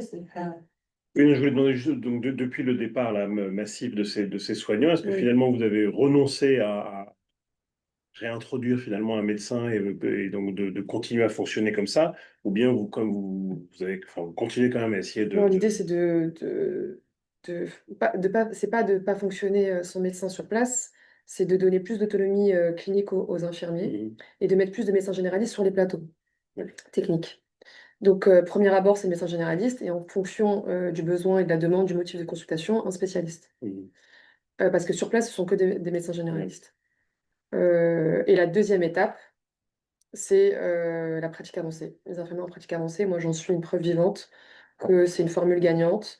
En 2019, quand on a annoncé ce nouveau diplôme infirmier, quand j'ai lu un petit peu le cahier des charges, les compétences, etc., qui étaient attendues, mais je me suis dit, mais ça je le fais déjà, ça aussi je le fais, je le fais, je le fais. Bon, à part la prescription, ça je le faisais pas. Quoique des fois, au téléphone, on disait au médecin, voilà, mais lui ici, tel médicament, à tel dosage, on m'a dit. Mais même, même la vaccination, à un moment donné, c'était Non, limité aux médecins, oui, on pouvait oui. pas, Non, maintenant, les infirmières ne oui. pouvaient pas le faire. Ouais. Alors que des fois, Maintenant, voilà. Voilà, exactement. C'est Donc vrai. maintenant, on est d'accord, il y a une vraie La délégation. vaccination, oui, oui, Oui. il y a vraiment eu un Et même avec le de Covid, on était bien content d'ailleurs Exactement, d'avoir oui. cette délégation de tâches. Maintenant, on peut vacciner les enfants, etc., quoi, enfin, à partir de 6 ans. Mais c'est déjà énorme. C'est déjà énorme. On peut faire des bilans de prévention, on peut faire vraiment plein de choses. Donc pourquoi je vous parle de moi? C'est parce que la pratique avancée infirmière a valorisé ce que beaucoup d'infirmiers font déjà. Sauf qu'on le faisait sans être rémunéré, sans savoir qu'on le faisait. Donc on fait les choses, mais on ne sait Ouais. pas qu'on sait les faire. Un peu des Monsieur Jourdain, quoi, de la Alors que médecine. c'est notre. Enfin, moi, j'étais longtemps infirmière libérale, donc en ville, je faisais le relais entre la ville et l'hôpital. Donc pour moi, la pratique avancée, c'était la continuité de tout ce que j'avais fait jusqu'à présent. Bon, après, il a fallu me replonger dans tout ce qui est pharmaco, prescrire, etc., parce que c'est pas quelque chose qui est habituel dans notre pratique infirmière. Mais quoi qu'il en soit, aujourd'hui, je travaille avec des médecins généralistes et des spécialistes. On collabore. Moi j'ai été formée. On nous a appris qu'il n'y avait pas de médecin sans infirmier, pas d'infirmier sans médecin. Donc l'idée, c'est pas de remplacer les médecins, Ouais. pas du tout. C'est ce qu'on entend un petit peu, c'est un petit peu ça la résistance des médecins. Ben ça. Mais c'est dans tout processus Oui, de changement. ça, Enfin, si, je le bien prends pas sûr. personnellement Bien parce que sûr. quand ça marche très Bien très sûr. bien. C'est ce que je disais tout à l'heure à Caroline. On a des patients qui sont sans médecin traitant. Ouais. Les médecins traitants ne les prennent pas parce qu'en général, c'est des cas complexes. Il faut débroussailler le dossier, il faut faire des évaluations. Enfin, vraiment, faut décortiquer le patient. Mhm. Et nous, les infirmiers, en pratique avancée, on est là pour ça. Donc, C'est ça. j'ai plus de. Enfin, tous mes patients, ils ont un médecin traitant. Non, mais très clairement, il y a un bénéfice pour le patient dans ce que vous dites. Oui, oui, bien sûr. Au parcours de santé, de manière C'est générale. bien. Et puis il y a aussi, ce que vous disiez aussi, pour le professionnel de santé que vous êtes, une véritable reconnaissance Oui, absolument. de sens. Et Oui, ah oui, je voulais rebondir. Ce que vous dites, c'est intéressant parce qu'en fait, ça soulève la question de, dans ce contexte de pénurie, on doit redistribuer Ouais. les Les tâches. les tâches et les compétences. Voilà, on se retrouve avec la formation. Et il y a un autre acteur qu'on n'a pas mentionné jusqu'à présent, mais qui est vraiment important aussi dans cette redistribution des savoirs, c'est les patients eux-mêmes. Et dans les maladies chroniques, les notamment. patients experts, notamment. Voilà, les patients experts et toutes les actions autour de l'éducation thérapeutique jouent un rôle énorme. Je pense que dans le diabète, c'est bien connu. Nous, on l'a vécu quand on travaillait sur la drépanocytose, etc. Et en fait, il y a plein de façons de redistribuer les cartes sans déshabiller les médecins voilà, de leur savoir-faire et de leurs compétences. Et où à la fin, le système est plus efficace avec les personnes professionnelles ou non professionnelles. Mais je pense même moins coûteux au final, place. je suis sûre. Mais malgré tout ce qu'on vient de dire, vous avez vraiment apporté des éclairages très intéressants. On voit bien qu'il y a à la fois un sujet qui est comment répondre à la pénurie en revalorisant d'autres métiers comme les infirmières à qui on donne des tâches, alors qu'on fait des tâches. Il y a la numérisation, la partie faire travailler à distance, etc. Mais malgré tout ça, comment on explique qu'il y a encore des professionnels de santé qui ne trouvent pas de boulot, qui sont formés sur place et on n'arrive pas, puisqu'il y a quand même cette coexistence, on a parlé de paradoxe. Qu'est-ce qui explique ce paradoxe, Je justement? peux me risquer à une réponse. Allez-y. Je ne prétends pas avoir la réponse complète, mais bon, l'IECD, on travaille beaucoup sur les problématiques d'insertion des personnes. Donc, en fait, avant d'avoir l'approche systémique, on s'intéresse à des personnes et à leur parcours d'insertion. Et ça passe souvent par l'entrepreneuriat. Donc, dans le secteur de la santé, on ne parle pas d'entrepreneuriat, on parle de pratique libérale. Et en fait, dans beaucoup de pays, alors ceux que je connais un peu plus, qui sont peut-être les moins structurés du continent, ces pratiques libérales sont en fait pas réglementées, ne sont pas encadrées. Il y a énormément d'abus.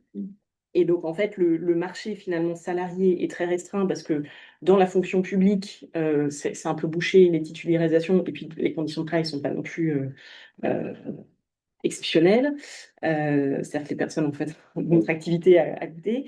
Dans le secteur privé formel, alors il y a deux secteurs privés, il y a le secteur privé lucratif avec les groupes de cliniques, etc. Et puis il y a le secteur privé non lucratif, notamment dans les pays où les organisations confessionnelles jouent un rôle important voilà, dans les systèmes de santé. Rappelons que c'est 30% de l'offre de soins dans certains pays. Hein. Ah oui, bon, l'Afrique centrale, c'est c'est extrêmement énorme. présent. Ça peut être énorme. Oui. Et alors, par contre, sur la pratique libérale, qui pourtant répond à plein de besoins, il y a un manque de savoir-faire déjà des personnes, comment gérer ma propre activité, etc. Et puis, il y a un manque de régulation ou de reconnaissance. Et du point de vue du patient, il y a un besoin de réassurance sur ce professionnel-là, est-ce qu'il est bon ou pas bon, comment je sais comment je sais que je peux lui confier ma santé, etc. Et ça, c'est un axe probablement intéressant à développer pour la Genre de recherche. réseau labellisé ou en lien avec les mutuelles, c'est peut-être, ça. avec les, je sais pas, avec les autres acteurs de la santé ou quand peut-être les systèmes de type. En fait, ce sont les assurances beaucoup, absolument, qui travaillent beaucoup sur ça. Et les mutuelles qui référencent vraiment des professionnels pour créer cette réassurance, cette notion de confiance dans le professionnel de santé, parce qu'effectivement, on ne fait pas sa santé au premier lieu. Donc, il y a peut-être d'autres questions qu'on peut prendre. Je ne sais pas, vous êtes arrivé un tout petit peu après. Peut-être si vous voulez poser une question, vous présenter. Oui, donc moi, je suis Jérôme Soistier, donc moi, je travaille effectivement mieux aussi en place ce type de solution hein, de téléconsultation dans les zones pour faciliter l'accès aux zones rurales, alors plus sur l'Asie centrale pour le coup que sur d'autres pays, mais enfin avec les mêmes problématiques. Hein. De quelle société vous êtes? C'est 3 médical. C'est 3 médical, ok. Ouais. Et donc, moi, je me retrouve tout à fait dans ce qui est dit. Alors, c'est vrai qu'il y a des sujets qui ont été évoqués, qui sont des problématiques de développement vraiment de ces solutions. C'est le manque de médecins. Ça, c'est clair que la population médicale aujourd'hui étant en manque, quand on veut faire des téléconsultations à des gens qui sont déjà débordés sur des consultations physiques, c'est compliqué. Donc, il y a nécessité de mettre en place des organisations un peu spécifiques. Donc, alors, c'est vrai qu'il y a des gains de productivité. Hein, quand on fait en place des consultations comme ça, le médecin est très focalisé sur la téléconsultation. Donc, il y a des gains de productivité qui permettent de libérer un peu de temps. Mais si on veut vraiment faire ça de façon massive, il y a une vraie réflexion à avoir sur comment on arrive à staffer des équipes de médecins et de spécialistes. Vous pouvez donner un exemple de solution que vous déployez en Afrique? Alors en Afrique, nous on est plutôt sur l'Asie centrale, sur ces sujets-là. C'est la même chose, hein, c'est des stations de téléconsultation. Donc on met dans des zones reculées, au Tadjikistan, au Kazakhstan, au Kyrgyzstan, qui sont tout à fait adaptées pour l'Afrique d'ailleurs. Hein. Ce sont des cabines médicales. Donc, c'est pas des cabines, c'est ou des valises qui vont de village en village, hein, avec des objets connectés, ou alors des stations qui sont un peu moins mobiles. C'est du manu portable en tout cas. Alors, c'est portable ou pour les valises. Hein, alors ça, c'est vraiment dans les endroits dans lesquels il n'y a pas de densité de population qui permettent d'avoir un lieu fixe. Hein. Donc là, c'est vraiment une infirmière qui va avec sa valise de village en village, elle va rester quelques jours et elle va mettre en place des consultations qui vont se passer avec des médecins spécialistes qui sont dans un hôpital de la grande ville d'à côté. Donc, ou alors, c'est des stations un peu moins mobiles qui sont dans des centres de santé où les gens prennent des rendez-vous et font des téléconsultations. Donc voilà, donc là, le sujet, au-delà du technologique, parce que le technologique, finalement, c'est un sujet, mais c'est pas le plus compliqué. C'est vraiment une problématique d'organisation, de motivation, de ressources humaines, avec aussi le fait de ne pas pouvoir avoir que des gens qui font de la téléconsultation, parce qu'un médecin, il doit aussi faire du physique. Hein. Il faut trouver le bon ratio, mais bon, ça, c'est la solution idéale. Après, c'est pas toujours possible. Hein. Donc ça, c'est des réflexions qu'on a. Donc ça, c'est un sujet important. L'autre sujet important, c'est qu'il faut vraiment que ça s'intègre dans les systèmes de santé locaux, hein, parce qu'on peut mettre en place les plus belles solutions du monde si c'est pas public, reconnu, si c'est pas remboursé, si les médecins ne sont pas incentivés. Donc c'est pour ça qu'il y a un gros travail à faire en amont avec les ministères de la Santé pour que ça reste, ce soit une nouvelle façon de faire de la consultation, mais que ce soit aussi intéressant pour tout le monde, quoi, si on s'y retrouver. Donc, tous les sujets de pérennisation, de pérennité dont vous parlerez, et certainement d'autres sujets. On va revenir sur les nouveaux modèles de financement, mais ce sera une autre commission de santé sur comment on pérennise tout ça, parce qu'il y a aussi le sujet du financement, quand même, qu'on n'a pas beaucoup abordé aujourd'hui, mais qui est certainement, voilà, qui nous reste à regarder dans cette discussion. Est-ce qu'il y a d'autres.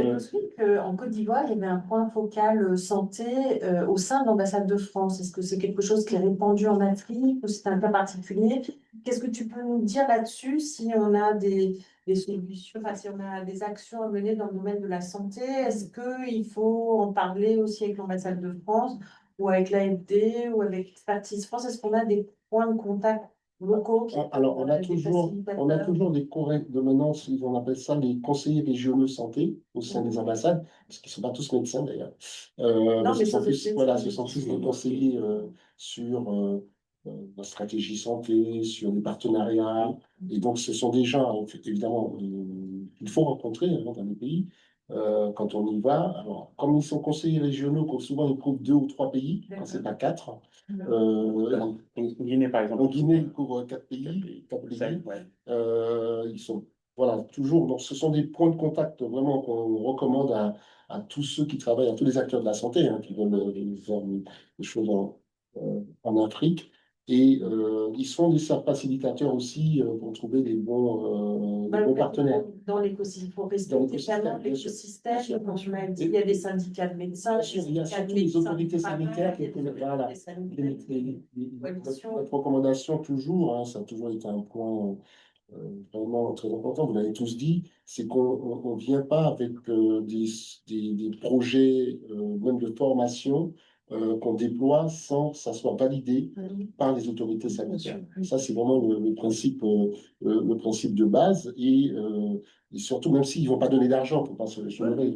Ils n'ont pas d'ailleurs les moyens de financer des formations, d'où l'importance d'avoir des acteurs comme Sanofi qui appuient ce genre d'initiative, mais il est absolument important de les avoir dans la boucle. Et alors, sur justement la question de. Tu avais peut-être une question avant que je reprenne la parole. Vas-y, je poserai après. Non, je voulais parler de la question de la numérisation, qui est un sujet toujours, on présente ça un peu comme l'alpha et l'oméga dans ce qu'on dit, il faut renforcer les systèmes de santé. On n'imagine plus du tout le faire sans numériser les services, digitaliser, etc. Dans votre pratique, qu'est-ce que ça donne comme avantage, par exemple, pour de la rétention, de la motivation? Déjà, travailler dans un environnement moderne où ce que je note est valorisé, enfin, sert aux patients, sert dans le parcours patient dans le parcours de soins du patient. En fait, je reviens à ce que je disais un petit peu tout à l'heure. OK pour numériser, digitaliser, mais il faut que ça ait un sens. Et là, concrètement, dans les unités mobiles, ça a un sens. Parce que le patient, je ne sais pas, pour X ou Y raison, il va dans une autre unité mobile parce que c'était plus proche, parce qu'il y a des itinérants, il y en a qui font des marchés, etc. Son dossier, il va le retrouver dans l'autre unité mobile. Et ça, quand même, c'est pas rien. C'est-à-dire qu'il y a un suivi. Le patient, il a sa carte aussi, pareil? Non. En fait, c'est avec les cartes d'identité. D'accord, ok. Ouais. Quand le patient arrive à l'unité, il est pris en charge par un technicien qui va l'enregistrer sur le système avec sa carte d'identité nationale. Et ce dossier médical va être retrouvé partout. Exactement, au sein des unités. On n'est pas encore au niveau national, encore, on y travaille, parce que ça aussi, c'est dans la réforme marocaine du royaume. Mais si tu vas dans une unité dans le nord du pays, et puis pour X ou Y raison, on est dans le Sahara, voilà, mes antécédents sont là, les traitements que j'ai pris sont là, je sais quel spécialiste j'ai vu, j'ai le compte-rendu de la consultation. S'il y a un ECG qui a été fait, le patient repart avec, ou alors on prend en photo, il a avec lui. Donc voilà, la numérisation, enfin, c'est un levier. C'est un levier avec lequel il faut. Ça, je sais certainement que oui, parce que je voulais dire, pour nous aussi, c'est une priorité. Ça permet de. Enfin, il y a 2 objectifs principaux. Il y a un objectif qui motive le ministère pour avoir des données, parce qu'ils ne savent pas. Donc, ils ont accès à tout ce qui se passe. Statistiquement, ils savent ce qui se passe. Et après, il y a l'aspect principal d'avoir que le patient puisse se promener avec un dossier. Après, je pense qu'il faut être aussi réaliste. Même en France, on n'y est pas. On n'a pas encore de dossier médical. On n'a pas un vrai dossier médical une résistance complet. Et c'est très compliqué. Et il y a le vrai problème qui est le problème du financement. C'est que dans beaucoup de pays, Ouais. ça coûte Énormément. énormément et Ouais. personne n'est prêt à payer parce que même pour les deux intérêts, c'est très difficile. Il y a un exemple où là, on a travaillé ensemble avec certaines entreprises en Guinée où on a trouvé, enfin, pour moi, c'était un des aspects les plus innovants du projet. On travaille avec une start-up locale, Visa Médical, en fait, et leur solution est super ingénieuse. Ils gèrent les données patients, ils informatisent les centres de soins, les hôpitaux publics. En échange, ils ont un contrat pour gérer pendant 5 ans la caisse de l'hôpital. Ça, c'est Donc, en fait, ça règle deux problèmes en un. Ça marche en Guinée, à mon avis, ça peut marcher ailleurs aussi. C'est quelque chose que nous, on regarde de près. Donc, l'hôpital s'y retrouve, parce que lui, il se retrouve avec une solution. Ses patients ont une carte. Toutes les informations sont dessus. Il y a un dossier patient qui les suit. L'hôpital, pour lui, c'est gratuit. Ce que l'hôpital fait, c'est que tous les paiements qui vont à l'hôpital, la caisse, eh bien, passent par cette société qui se prend 10%. Ok. Qui se prend 10%. Et donc, en échange de 10%, ça a aussi l'avantage de nettoyer dans certains pays les problèmes parce qu'entre ce qu'on paye à la caisse et ce qu'on paye en vrai. Mais donc, l'hôpital se retrouve avec une vraie comptabilité. Il est informatisé, il a un suivi patient, tout ça, et sans que ça coûte quoi que ce soit au ministère. Donc, c'est quelque chose d'assez puissant. C'est un modèle très intéressant. Qui est en train de marcher et qui, pour nous, pour notre projet, par exemple, quand on a fait des caravanes de santé avec certaines entreprises, on va dans les villages, on dépiste des patients. Si on les relâche dans la nature, là, on a pu les relâcher avec une carte. Ils sont dans le système, ils savent, la clinique va les connaître, leur historique.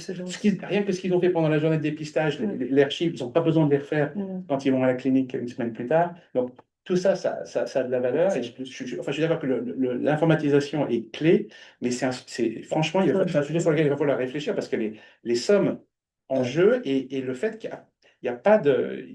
Il n'y a personne pour payer. Enfin, les États vont avoir du mal à payer parce que pour payer sur la durée, et tenir sur la durée. C'est pas évident, donc il va falloir, je pense, trouver des solutions innovantes comme ça ou comme d'autres pour motiver à ce que la digitalisation du parcours de soins se fasse. C'est pas un sujet facile. C'est un sujet qui est fascinant. C'est un sujet qui est très intéressant. On voit qu'il est complexe quand même. Ah oui. On parle quand même d'un sujet où il y a on a vu beaucoup de défis, mais on voit bien qu'il y a des solutions qui commencent à émerger, qu'il faut regarder. Nous, en tout cas, ce que vous faites au Maroc, je trouve ça très intéressant en termes de modèle aussi à regarder. Le modèle guinéen, ce que vous avez aussi partagé avec nous, Caroline, sur justement tout cet accompagnement qui est fait de renforcement. Il y a le volet ressources humaines, il y a tout ce qui, voilà, technologie, numérisation, il y a des sujets de disponibilité des produits, parce que, in fine, quand même, quand on traite des patients, il faut quand même qu'il y ait les produits sur place, dans tout ce qui est supply chain.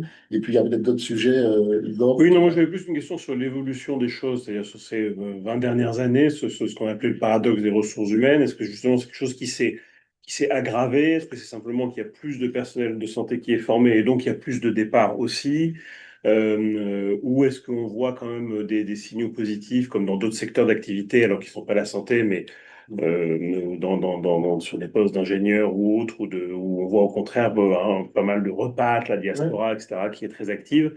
Donc, comment vous avez vu cette évolution sur les 20 dernières années et comment vous voyez l'avenir? Enfin, Voilà, c'est ce sujet. Merci de nous l'avoir posé. 1h30. Depuis maintenant 20 ans. Et une des raisons pour laquelle j'avais quitté l'hôpital, c'est parce que un patient qui est entré pour une prothèse de hanche, il fallait pas qu'il reste plus de 10 jours. Et s'il restait plus de 10 jours, bah, écoutez, à l'hôpital. Et moi qui ai fait ce métier par vocation, c'était pas possible. Donc il y avait eu aussi un système un changement de facturation avec les hôpitaux, la T2A, etc. Ça a mené beaucoup de départs de personnels médicaux et paramédicaux. Donc il y a le système de santé qui est à prendre en compte. Ensuite, il y avait eu une diminution des numerus clausus des médecins, donc moins de médecins formés. Donc, est-ce que les choses s'aggravent? Oui et non. tout cas, c'est stable dans l'aggravation. Et puis surtout, il y a eu le Covid. Il y a un avant et un après. Un avant et un après Covid. Moi, je m'étais intéressée à la santé des soignants après le Covid et qu'on revalorise les salaires, qu'on prenne en charge la santé des soignants, ça n'a pas suffi à garder les infirmiers et les médecins à l'hôpital. Donc on revient encore à cette perte de sens. Et je pense qu'aujourd'hui, là, dans 2025-2030, on est dans une période charnière. Je vous donne juste un exemple, voilà, une découverte scientifique médicale. Au bout de 7 ans, elle est obsolète. Donc s'il n'y a pas de formation continue, en plus de la formation initiale, on est vite dépassé. Il y a l'IA qui est en train de faire, je ne veux pas dire des ravages parce que c'est péjoratif, mais c'est ni bien ni mauvais, c'est factuel. Il y a des spécialités médicales qui vont disparaître parce que l'IA est là et elle fait très bien le travail. Et encore une fois, c'est ni grave ni pas grave, c'est comme ça. Il y aura toujours besoin quand même d'hommes et de femmes derrière. Bien sûr, bien évidemment, il ne faut pas en avoir peur, au contraire, mais il faut, je pense, à terme, il va falloir repenser le cursus des études de médecin. Donc, si un médecin m'écoute, peut-être que ça ne va pas lui plaire, mais peut-être diminuer les études, en fait, il ne faut pas avoir peur de bouger les lignes, et ce sera peut-être ma conclusion, mais il ne faut pas avoir peur de repenser voilà, la refonte de formation du personnel médical et paramédical. Donc, je pense que moi, je suis plutôt optimiste. Je pense que ça va se jouer dans les 10 années à venir et que ça peut aller dans le bon sens. C'est votre dernier mot? Ouais. Je pense.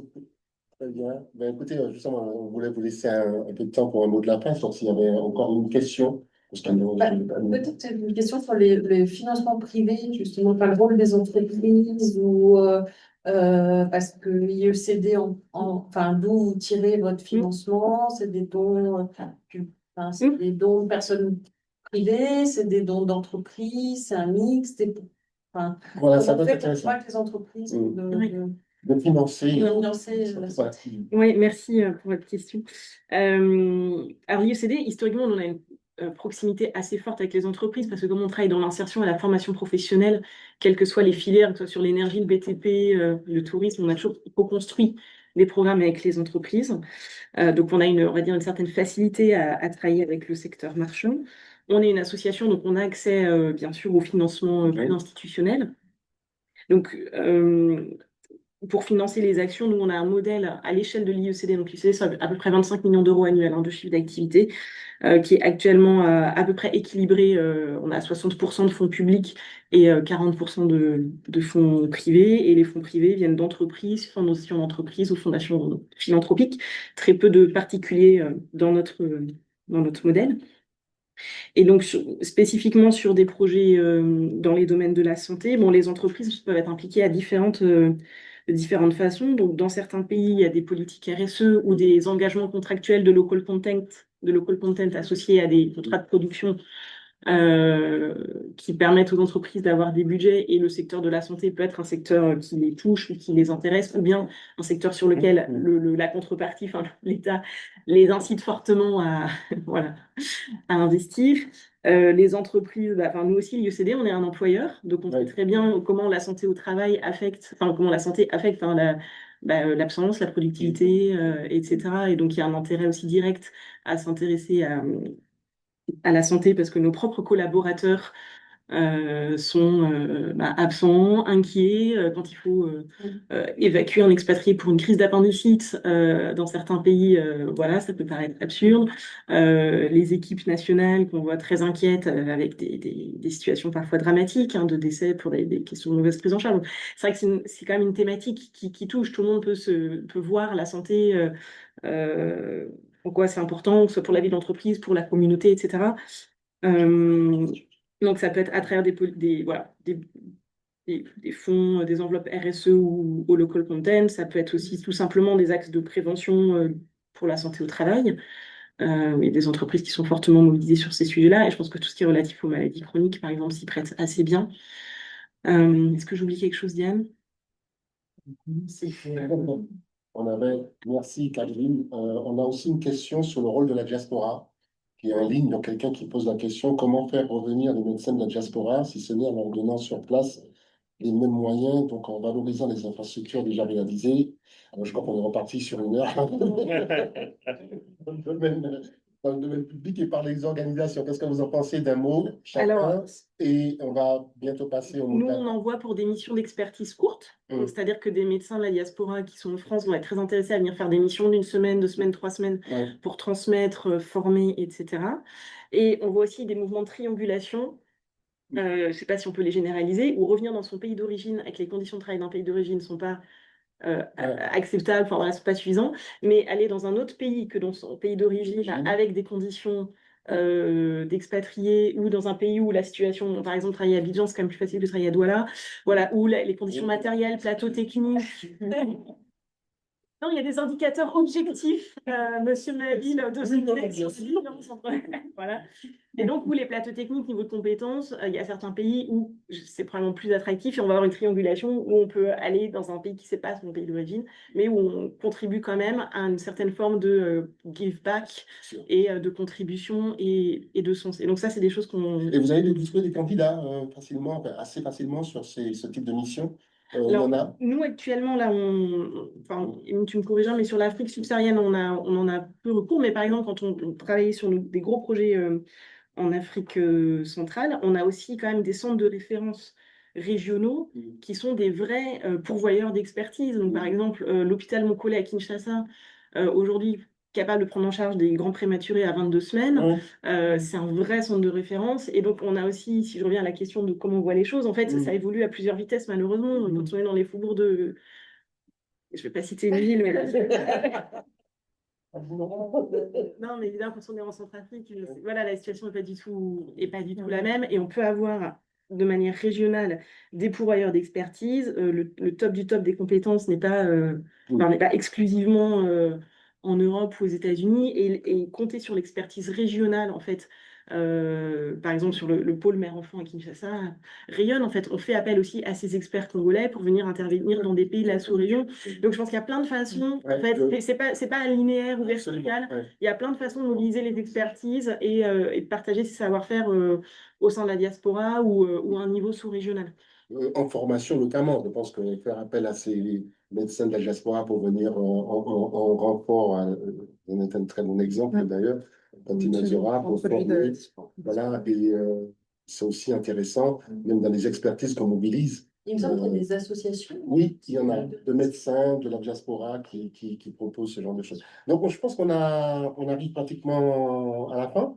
Donc, je vais vous laisser à chacun une petite minute pour un mot de la fin, s'il y avait un message fort que vous souhaitiez chacun qu'on retienne, en plus de tout ce que vous nous avez déjà apporté aujourd'hui, qui est énorme, comme contribution. Donc, dans l'ordre de passage, si vous voulez bien. Dans l'ordre de passage. Alors, j'avais pas préparé cette question.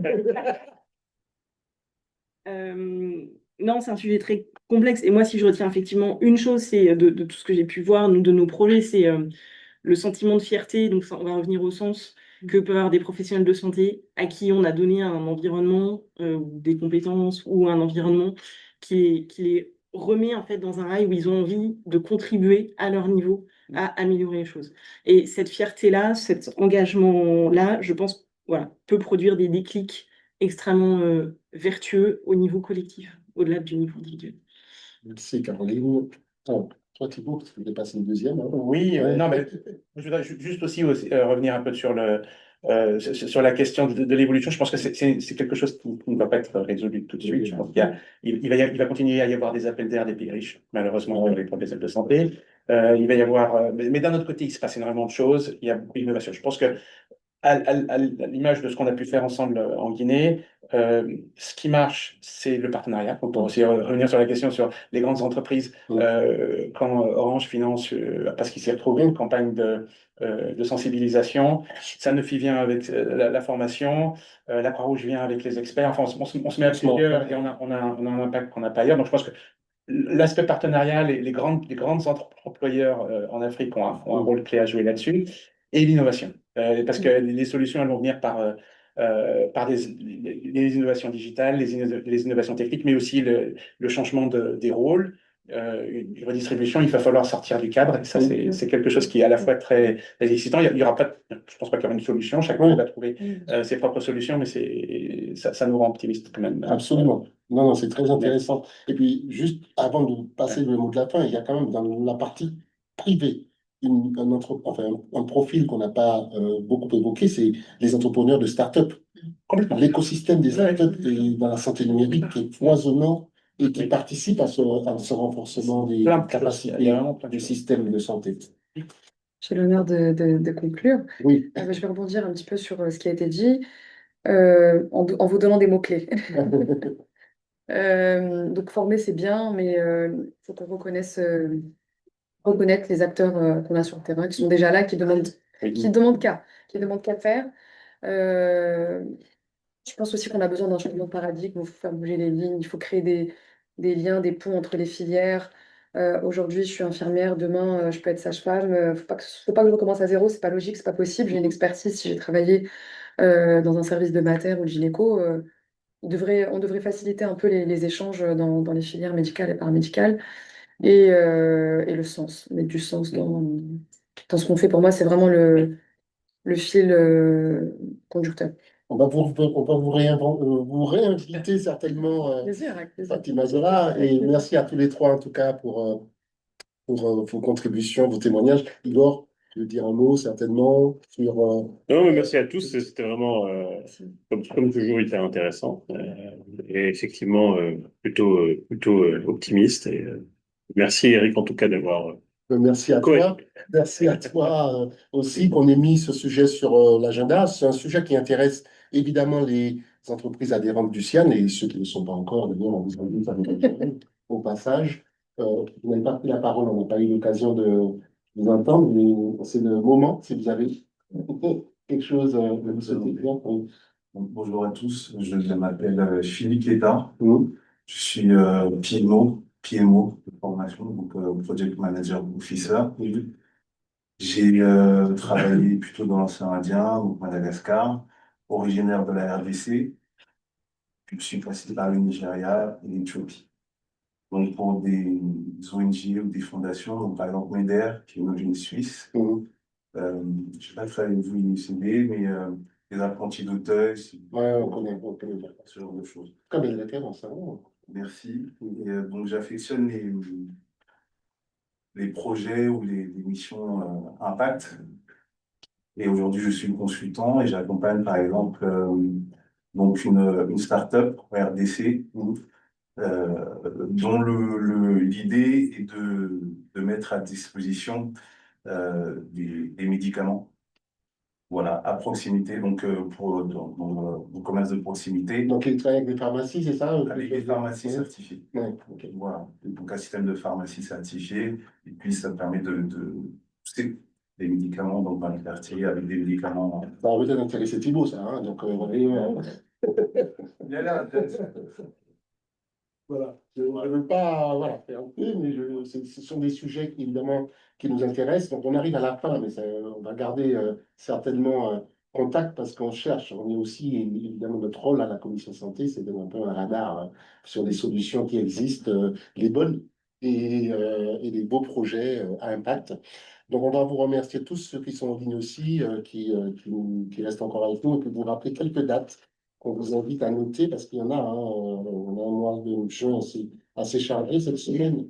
On a des rencontres Africa, donc le 5 et 6 juin. À Lyon, il y aura la santé sur l'agenda. Je suis toujours très content par les réunions business de la santé parce que je me dis enfin, on y est, ce n'est pas évident. Il y a encore quelques temps, mais aujourd'hui, de plus en plus, et il faut le reconnaître, c'est un sujet qui est mis à l'agenda et tant mieux.